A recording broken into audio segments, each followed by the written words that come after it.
Welcome to the Pillar Podcast, where we put racial equity front and center. Join us as we explore equity. We'll take a look at overcoming opportunity gaps and strategies that ensure equitable learning experiences for all students in JCPS. Welcome to the Pillar Podcast. I'm DeJuan Williams, and I have special guest Lindsay Bale of Student Assignment. The purpose of today's episode is to share information about the magnet and kindergarten application period.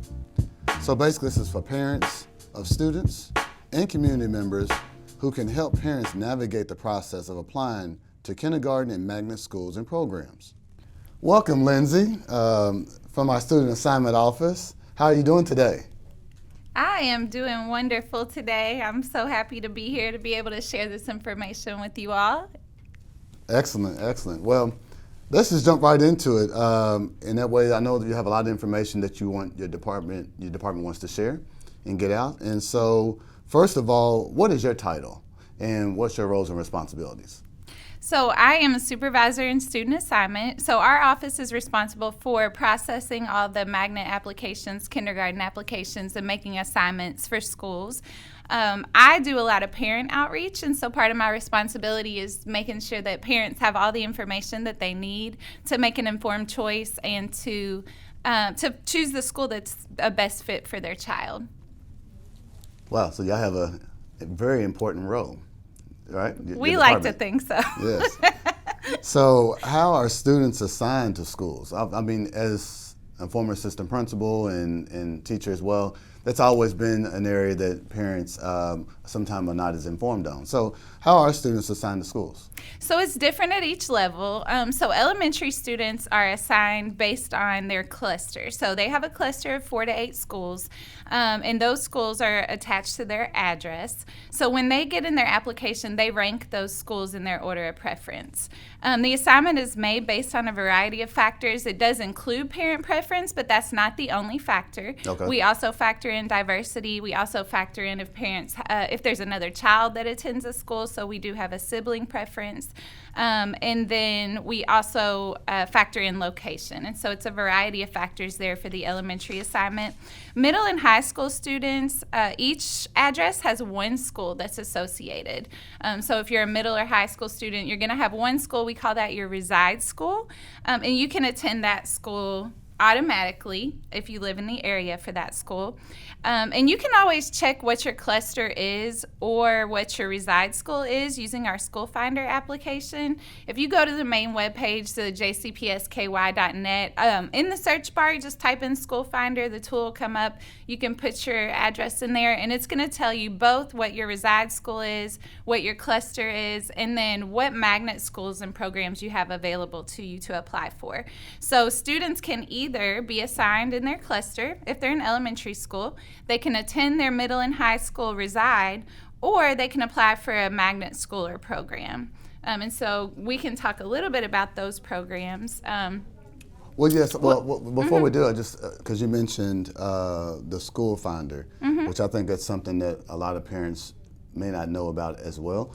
You said it's jcpsky.net? Yes. Is that correct? Mm-hmm. Where is that again? Where's that located? Where do you find that? So if you type in the search bar on the right-hand corner of the website, type in School Finder, and it'll be the first thing that pops up for you. Excellent. Okay, so how can parents learn about their school choice options? I mean, there's a lot of options out there. We're a big school district, over 150 schools.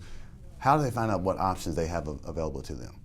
So we have a lot of ways. We already had the showcase of schools, but that wasn't the only opportunity. One of the big things is to look on the website for the choices books. The choices books there's an elementary, a middle, and a high school version, and they're going to tell you about every school that we have.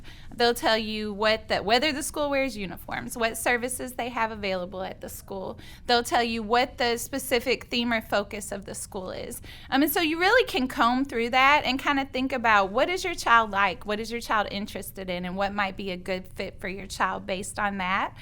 You can also watch our school choice videos. Those are on our student assignment website. We also have them available in our top 5 languages on the Language Services website. And so that's just going to kind of tell you a little bit about the process and what you need to do.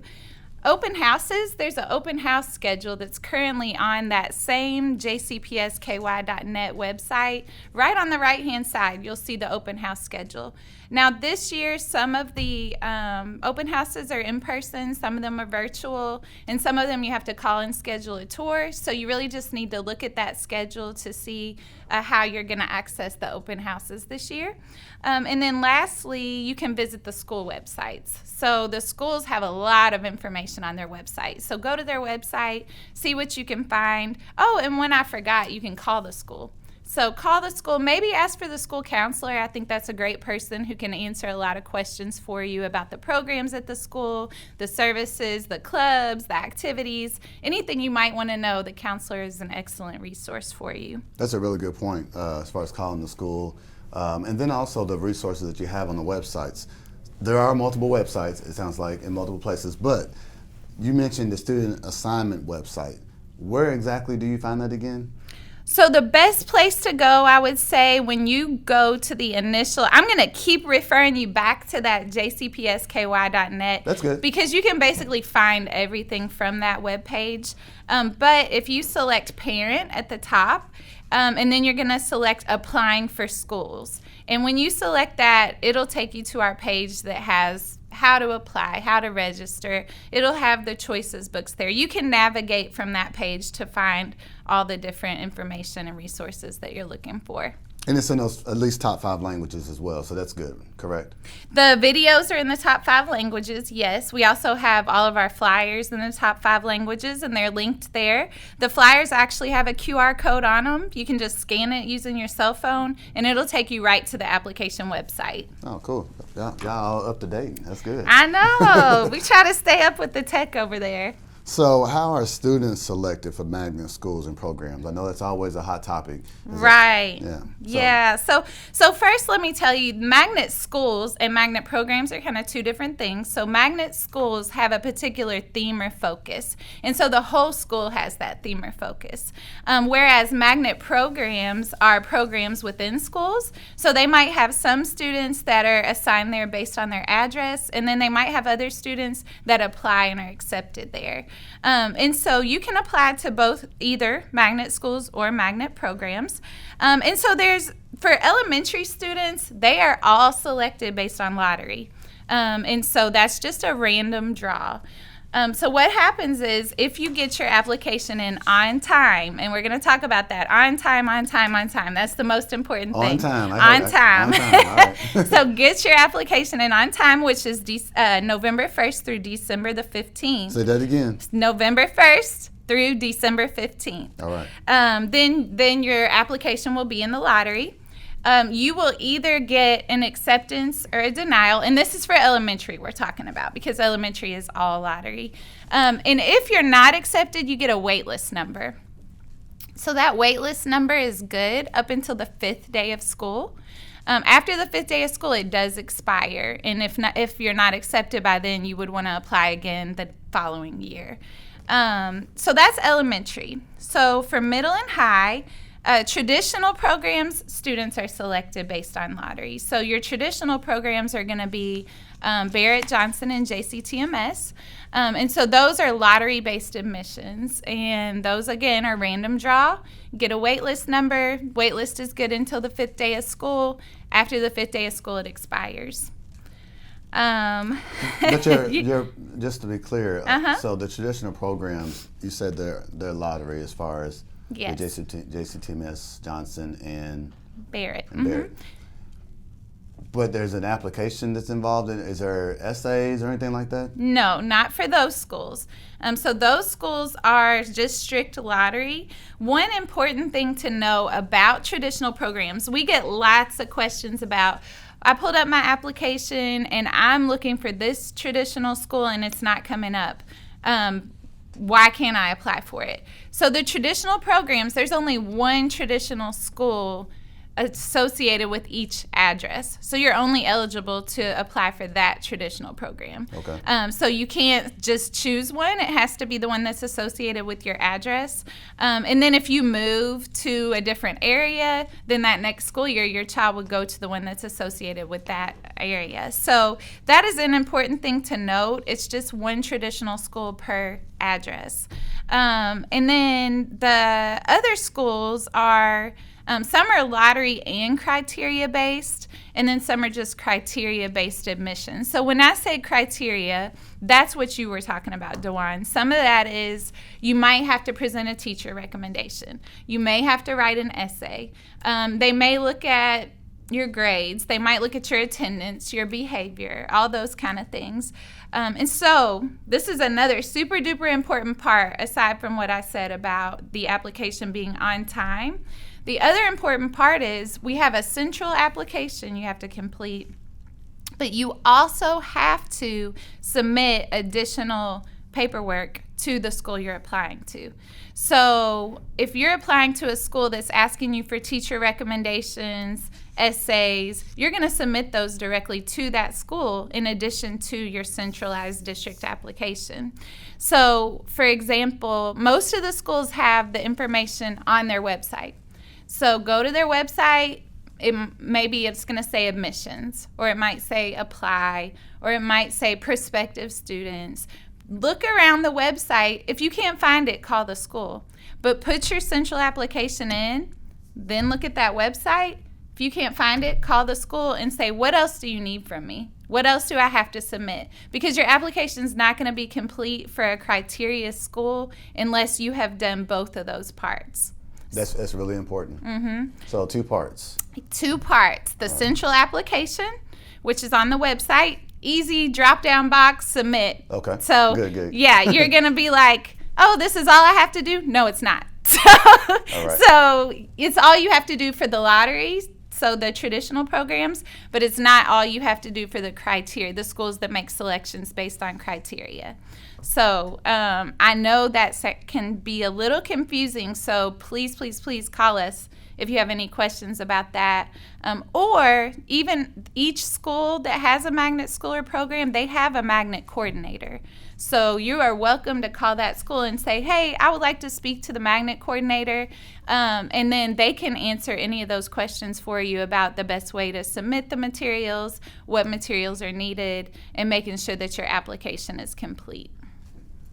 Okay, all right. I know I said a mouthful. No, that's great information, and I think a lot of folks, a lot of our community members wouldn't know about those options. So it's really good to make those distinctions.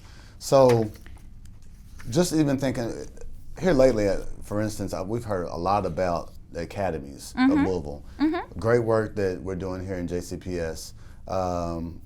What are Academies of Louisville? What is that?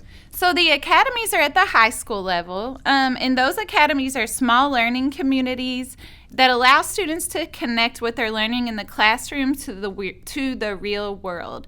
And so students might participate in job shadowing, they might do industry or college field trips, internships. Sometimes they can receive credit through college. And so those academies are great to look at and say, my student really loves, it could be anything from, there's some automotive, or it could be firefighting, or we have so many different options. And that's why those choices books are super important, because it's going to break down what the academies at each school are for you.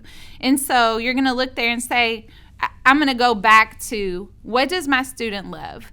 And the reason I keep going back to that is because the more students are engaged in school, the better they're going to do. Well, the more the school has something that they like, the more they're going to be engaged. So I'm going to keep going back to look through all of the options and say, what does my child like? You don't have to pick a school because it's the school that everybody else picks. Pick a school based on, what does your child love? What are they going to do well at? What do they excel at? And is this is going to be a better fit for them maybe than it would be for another student who's interested in something else. Which is really important. I mean, especially going into high school, is that engagement piece, and making sure students are fully engaged and interested in the learning. Whether besides the math, now you're looking at, if I want to be a nurse, or if I'm interested in the medical field, then I can go to a school that has that. If I'm interested in teaching, I can go one that has a teaching and learning pathway. And then they actually get industry certifications, some of them, correct? Absolutely. Yeah, so which allow them to graduate from high school with an employable skill that they can go right in and get a job if they choose to, or then go on to college. So that's great.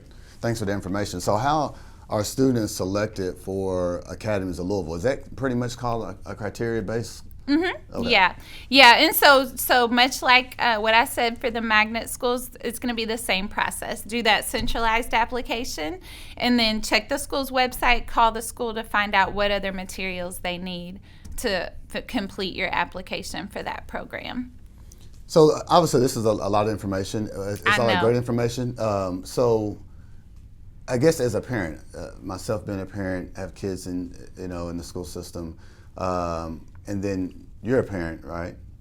Yes, I'm not a biological parent, but I have actually today is her sweet 16. Oh, wow. I have a 16-year-old Happy niece birthday. who I parent, yes. That's awesome. Yeah. So then you as a parent, and I'm sure other employees within the department are parents, how does that influence the work that you do as far as educating students and families and community regarding the student assignment? Right. So that's a great question. I really think that the most important thing to remember is that all parents want what's best for their children. That's right. And so what that education is included in that, right? Right. And so we all want our kids to get a good education so they can get a good job, so they can be productive citizens. And so what I think about is, one thing, DeWine, I am working on my doctorate in social work and administrative leadership. Congratulations. Thank you. I can't wait till it's over. I bet. But one thing I was thinking about is that part of what I've been researching has been about the application process, kind of what barriers families face, and then what can we do to remedy or break down some of those barriers. So one thing that I discovered in the research is social networks. And so really there are advantaged families that have social networks that help them learn how to navigate this very complicated process, and so they might have more access to different options just because of their knowledge, because of the way that they navigate the system and are able to get that knowledge. And a lot of times this knowledge has been passed on. Exactly. Yeah, generational. Exactly. Right. Yeah. And so some less advantaged families, what the research says is they rely a lot on relatives. What kind of information does their relative have? What school did they go to? And that kind of tradition. And so when I think about that, I really think about my responsibility to share this information and to get this information out in a way that increases access for everyone. So everyone knows what their options are. Everyone knows what school might be a good fit for their child.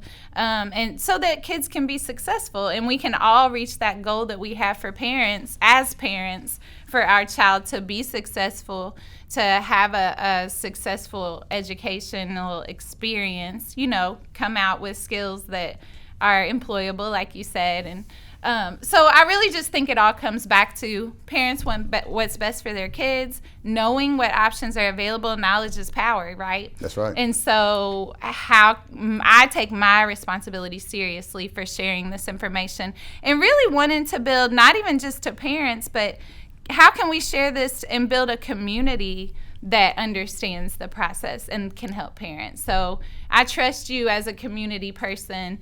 Can I come to you and you can tell me, okay, I'm going to guide you through this process? So sharing that not even just with parents, but anyone who might be able to support parents, because that support factor is so important.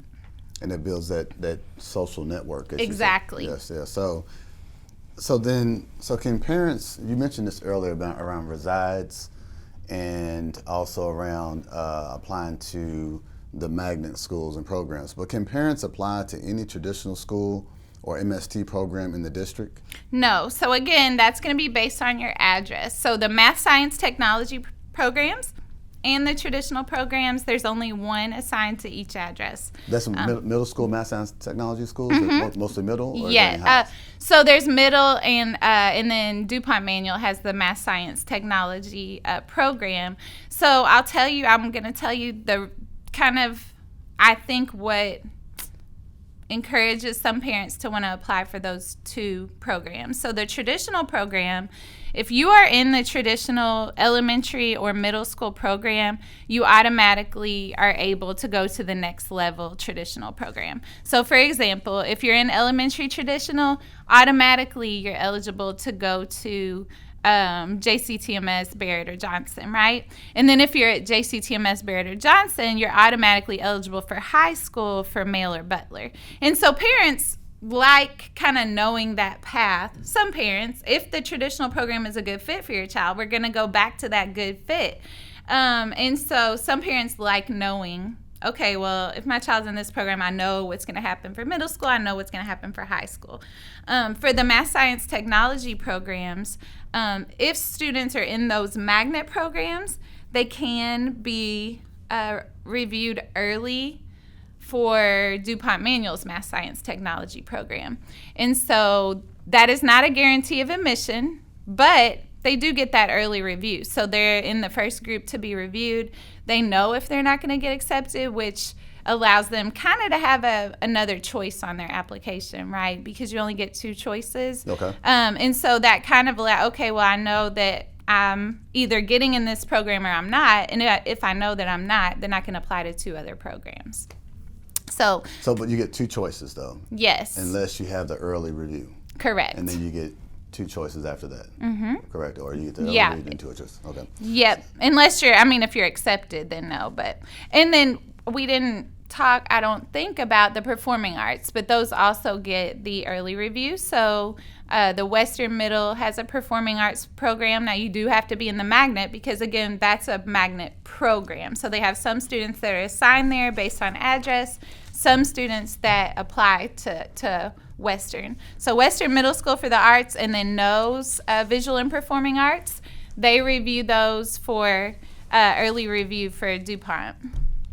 Okay, so I guess it's really important, I guess, that with having those options available starting in middle school, options meaning that traditional and magnets, they feed into the next, it's probably even more important that the social network, if you will, or this information gets out to our elementary school parents really early so they can start thinking about and talking to their kids about some of their interests. Right. And what best fits them. Absolutely, because something we didn't say about like the elementary magnets, for example, they're going to have a particular theme or focus. So if you have an elementary student that really loves dance or singing or theater, you might look at one of the performing arts magnets for that. If you have an elementary student that really likes math or technology or science, likes NASA, you're going to know kind of what your child likes, then you might look at one of the STEAM programs. So you really want to, like I said, comb through that choices book and say, oh, I think this is a great fit for my child. And then that starts your child on a path of enjoying education, right, enjoying school, being engaged in school. And when you engage in that process, then you can continue to have more knowledge about the next level, right? Yeah. And you may not know as a parent at 3 and 4 years old what career path they're on. Obviously, you won't right, know. Exactly. But you know the things that they're interested in at home, and so you can't go wrong in many cases with the programs in elementary. It's just more so thinking through how can I get them reeled in, engaged, locked in early. You agree? I agree. Also, I just, DeWine, I'm going to keep reiterating, though, because, you can get them locked into traditional, but is your child a traditional child? Sure. You know what I'm saying? Yeah. And not in a way, there's not anything good or bad. What I'm saying is some children really do super well with structure. Some children might be more free spirits, and that structure is going to be way too much for them to manage. So yes, it's important because there is that trajectory, but I'm going to keep going back to, is it a good fit? And don't just do what people you know are doing. That's right. Try to gather all the information and figure out what's the best fit. So the traditional programs are a little bit more structured. Yes. Okay. Yeah. Traditional in the wording. Exactly. Right. Exactly. Okay.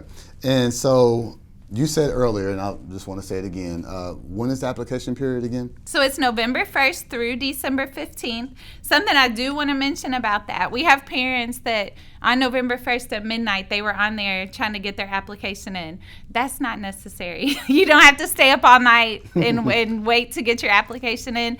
Any application received during that period receives the same consideration.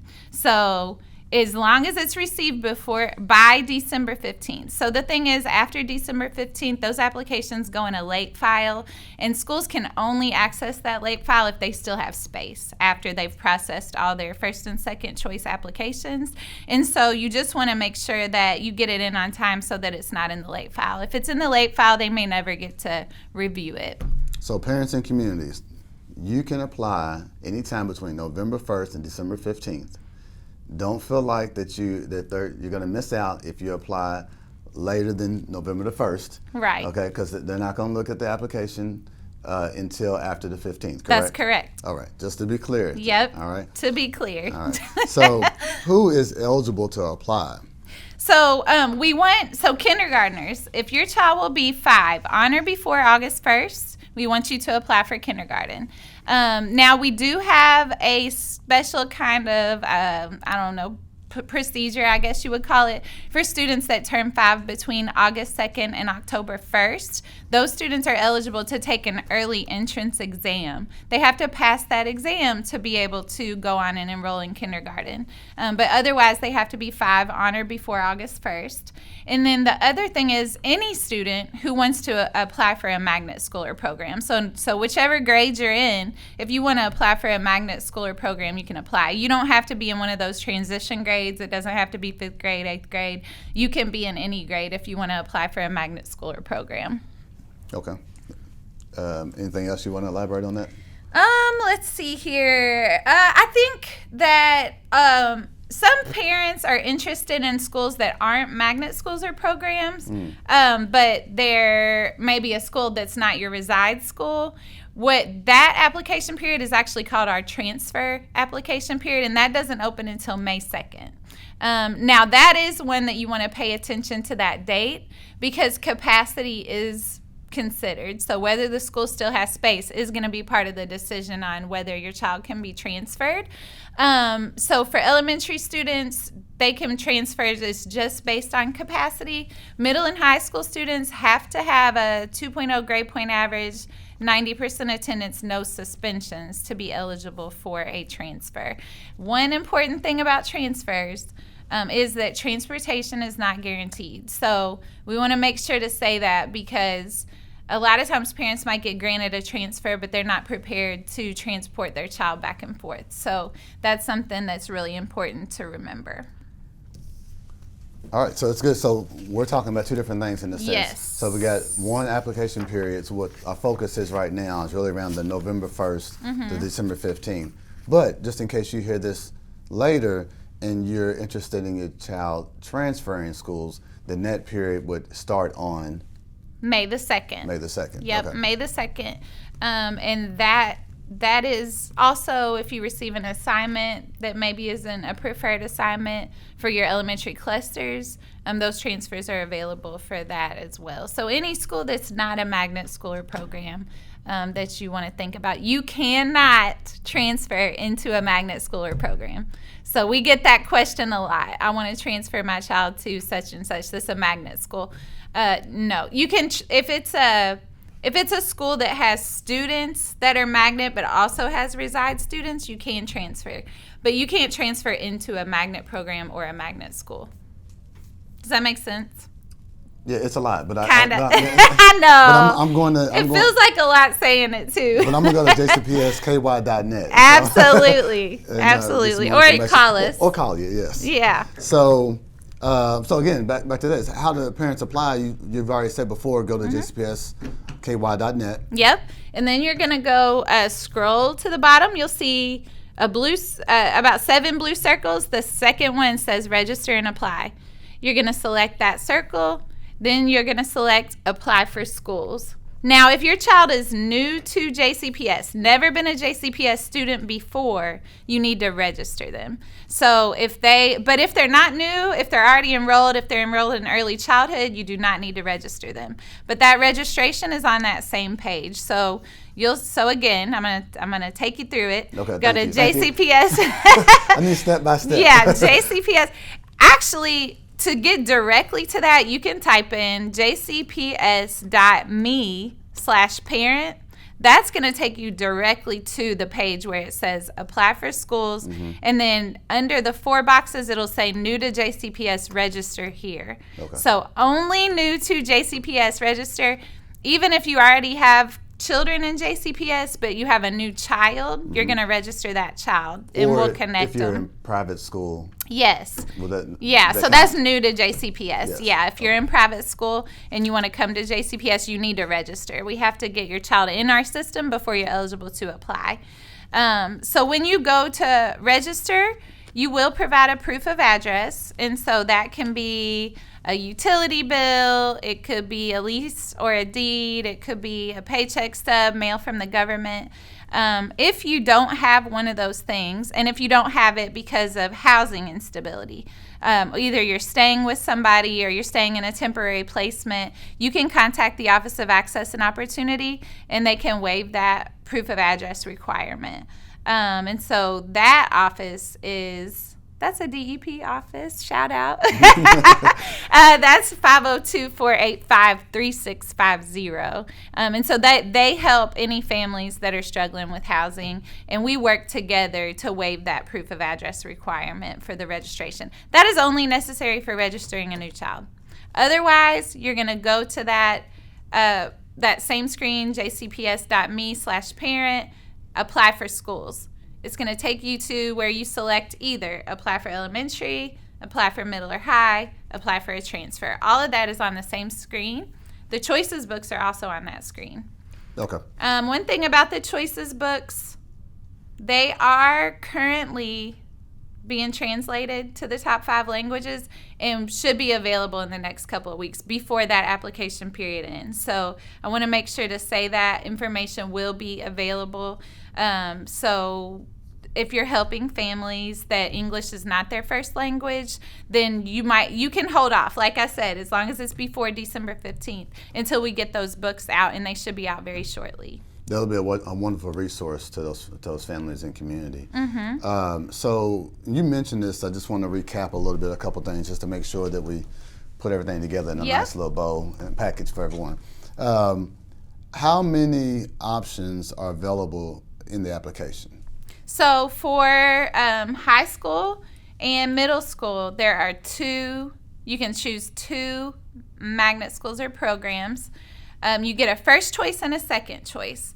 I'm going to tell you, if you type in a school for your second choice that is so popular that they usually only get to first choice applications, you're going to get a warning box.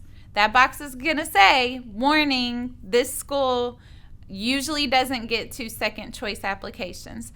That is just to give parents, help parents make an informed decision. That's good. So you can look at that and say, okay, well, do I want to switch this to my first choice? Because does my first choice usually get to second choice applications? Or do I just want to take my chances? So it's not saying you can't put it as your second choice. It's just letting you know this school usually, historically, hasn't gotten to second choice applications. So you get 2 options there, drop down box, select your option. If it doesn't come up, again, it's not available from your address. Okay. Something I want to be really clear about, high school. You're going to have options for 9th graders that come up for open enrollment or Academies of Louisville. If it comes up as an Academies of Louisville option for you, please choose that one. And the reason I'm saying that is because 1, transportation is provided, and 2, with open enrollment, transportation is not provided, but also schools rarely get to that open enrollment. They rarely have space for students off the open enrollment list. So if Academies of Louisville, if you have a school, the same school, and it says Academies of Louisville or same school, open enrollment, choose Academies of Louisville. Okay, choose Academies of Louisville. All right, so now thinking about something you said earlier around siblings and how that works. So is there a sibling preference for school placement? So if I have a child that's in the third grade, and then I have a child that's entering in kindergarten, do they have a preference as far as them getting into the same school, especially if it's a magnet or traditional? So not for magnet. So the only siblings considered for magnet, if they're like twins, triplets, if they're multiples, and they apply for a school that's a lottery, that is treated as one application. So you do have to do an application for each child, but if one is selected, then they both are selected. That's only for the lottery schools and only for multiples. So not just this is my brother or sister, but this is my twin, this is my triplet. Okay. Those children are considered together in the lottery. Aside from that, there is a sibling preference for clusters. So students that are assigned to a cluster school, third grader has a kindergartner sibling coming, put that school first on your application, then yes, that there's a sibling preference for that. For magnet schools, though, there is no sibling preference. And so what we tell families is your children can go to the cluster school together. They can go to the reside school together. That is your option for keeping your children in the same school. But if you're applying to a magnet school or program, we don't have a guarantee of that. Excellent. So, and that's really good information as far as siblings and how to navigate that part of our system. And I know you mentioned earlier that everything's going to be translated into 5 languages as far as the videos are concerned, and then even some of the choice books as well will be available in at least the 5 top languages. The videos are already available. Thank you. They're on the Language Services website. Thank you for that correction. How can parents get in contact with you or your department? So the best way, you can either email us. So you would email askstudentassignment@jefferson.kyschools.us, or you can call us at 502-485-6250. And we'll try to have this put up on the screen so you can see this right now as well. But that's excellent. So the phone number again is 502-485-6250. Okay. And so a couple other questions, just real quick, just shifting gears slightly. First of all, and you mentioned this earlier, which probably fits into this question around social networks, and you talked about some of your research working in doctoral studies and even research around applications. What do you think about like the importance of disruptive or courageous leadership? That sounds like you're getting to it there when you're looking and you're researching some disparities with applications. Yeah. So what do I think about disruptive or about the importance of it, right? Yes. Okay. So I think that from our department, one thing that we always talk about, and I'm going to credit this to Amanda Averett-Bush, who's our assistant director. She says we sit in what's right, right? Say it again. We sit in what's right. Okay. And so when we're looking at our policies, we're looking at our procedures, we're looking at how we operate daily. Are we doing what's right by students and families? And if at the end of the day, we can say we're doing what's right by students and families, then we're doing our job. If we're not doing what's right by students and families, we're not doing our job, right? And so sometimes that can be uncomfortable. I mean, I think that those kind of conversations can be very uncomfortable. And we have to look back, we have to look at the facts, right? And so, again, I'm going to talk about my research a little bit just because I've been so engulfed in it. Yeah. But when you look back to what was the purpose of magnet schools and programs, the purpose of magnet schools and programs was to assist with desegregation. You know, it came out of a federal mandate, and so this is why magnet schools and programs were created. But when you look at how has that veered over the years, how has that mission veered? You know, and so when you have policies that don't center equity, then you have a system that doesn't provide access for all students, right? And so you have to have, as courageous and disruptive leadership, you have to have these uncomfortable conversations to say, are we still dedicated to what our original mission was? And if we're not, or if we've veered away from it, and I say we collectively, right. If we've veered away from it, then what are we going to do about it? Right. And what you already said that in a sense with, I even like the application where, and it seems something small, but where you click on the second choice and it alerts the parent that, hey, this, because I've heard in the past where a parent would have selected the second choice, not known that there was no chance that they were going to get that school, and they didn't even know that. So I think that's even part of probably some courageous conversations that have been had. Hey, we need to do something a little different even in our application to make sure parents at least are informed of the process. And that's small, but that's still... No, absolutely. And I think that these, in our department, these are regular conversations that we have. That's good. Even as far as, I'll go kind of on to the language services. So the top 5, the videos being available in the top 5 languages and the books being translated. This is going to be the first year that we've had that. And that came from, more and more, we get phone calls to our office. We use our interpreter line every single day. And so we're looking at, well, how can families possibly engage in this process if the language is not even clear to them, right?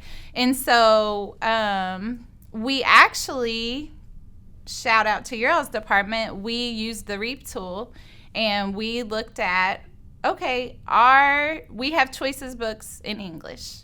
We have videos in English. We have our application in English. Do families have the same access to the information as English, people who have English as a first language, right? And they don't. So we took it to the REAP. We took it to the district REAP. The language services department is amazing. We work together. And actually, they got a district policy passed about language services and documents being translated. And so this year we were able to get those choices books translated. We were able to get the videos translated. And so that's just more information that's available to families, and helping families be able to access this process, as complicated as it can be. Without the information, you can't even access it, right? Right. And so we have these conversations daily, and I think that I don't even think you can express in words what the importance of it is. Mm-hmm. Because at the end of the day, what I said was parents want what's best for their children, right? And in order to be able to access what's best for your children, you have to be able to have the knowledge and the information and to even know where to go. Right, and you have to have people that are fighting for that, and I think that those people, I'm gonna give a shout out to student assignment because we do hard work, we do super hard work, and we are committed to doing what's right by children and families. That's awesome. That's a lot of courageous work that you all doing and have been doing, and it sounds like. That you're not shying away from those courageous conversations, which is great. But courageous conversations do take a toll. I mean, the courageous work is hard. It's not easy. What do you do for self-care? like in your own time, what do you do for self-care? I'm gonna say one of my biggest things is working out. That's like a huge release for me. So I kind of have a combination of stuff. I go to yoga, taught by a fellow educator. I don't know if I should shout her out. Yeah, that's good. Crystal is my yoga teacher. Crystal Hawkins. Okay. Yep. And then I go to the gym. I have a trainer, And then I also have a Peloton bike. So I kind of mix it up, but I try to do something all the time like that.